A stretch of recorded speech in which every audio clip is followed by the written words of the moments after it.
कृष्णा, राधे राधे दोस्तों। वीरवार को कहानी सुनना बहुत ही ज़रूरी होता है, चाहे आप व्रत करें या ना करें, चाहे पूजा का भी समय आपके पास ना हो, लेकिन एक बार छोटी सी वीरवार की कहानी ज़रूर सुने। बहुत ही पौराणिक कहानी जो हमने अपनी दादी के मुंह से सुनी थी, वही कहानी आज मैं आपसे शेयर कर रही हूँ। वीरवार की छोटी सी कहानी इस प्रकार है। एक लड़की थी, वह वीरवार के व्रत रखती थी और पूजा पाठ किया करती थी।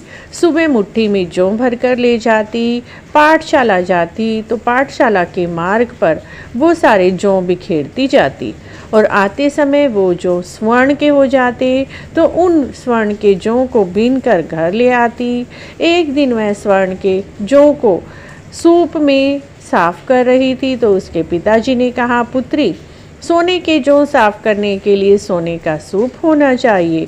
अगले दिन बृहस्पतिवार था। उसने बृहस्पति महाराज से, विष्णु भगवान से प्रार्थना की, हे भगवान, आज मुझे सोने का सूप मिले।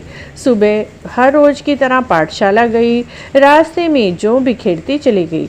पाठशाला से आते समय उसे सोने के जौ मिले और साथ में सोने का सूप भी मिला।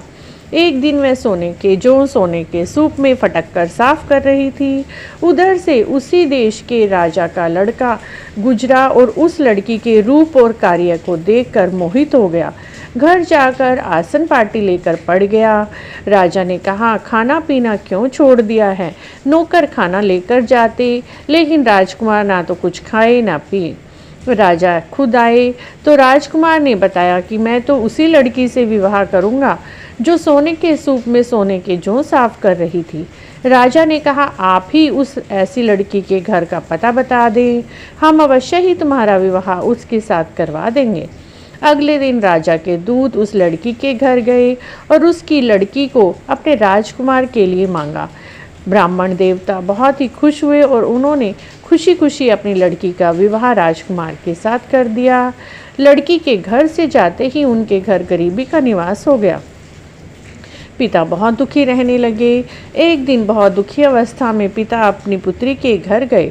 पुत्री ने पिता की दयनीय दशा को देखकर उन्हें बहुत सारा धन दिया और समझाया, लेकिन थोड़े दिन तो उनके बहुत सुख से बीते। फिर वही हाल हुआ।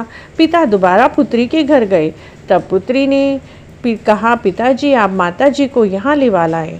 मैं माताजी को समझा दूंगी किस प्रकार धन की प्राप्ति होती है। पिता उसकी माता को लेकर लड़की के घर गए। माता को पुत्री बहुत अच्छे से समझाने लगी।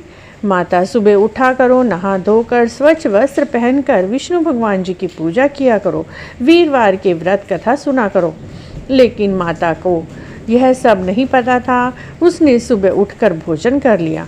एक दिन पुत्री को बहुत गुस्सा आया, अपनी माता को कमरे में बंद कर दिया और सुबह उसे उठाकर नहला धुलाकर स्वच्छ वस्त्र पहनाए, अच्छे से पूजा पाठ कराई, वीरवार की कथा उसके साथ सुनी और सुनाई, जिससे उसकी माता का बुद्धि भी ठीक हो गई। अब वह भी हर बृहस्पतिवार को कथा सुनने लगी, पूजा करने लगी, केले के वृक्ष की पूजा करने लगी, जिससे उसे भी धन और पुत्र की प्राप्ति हुई।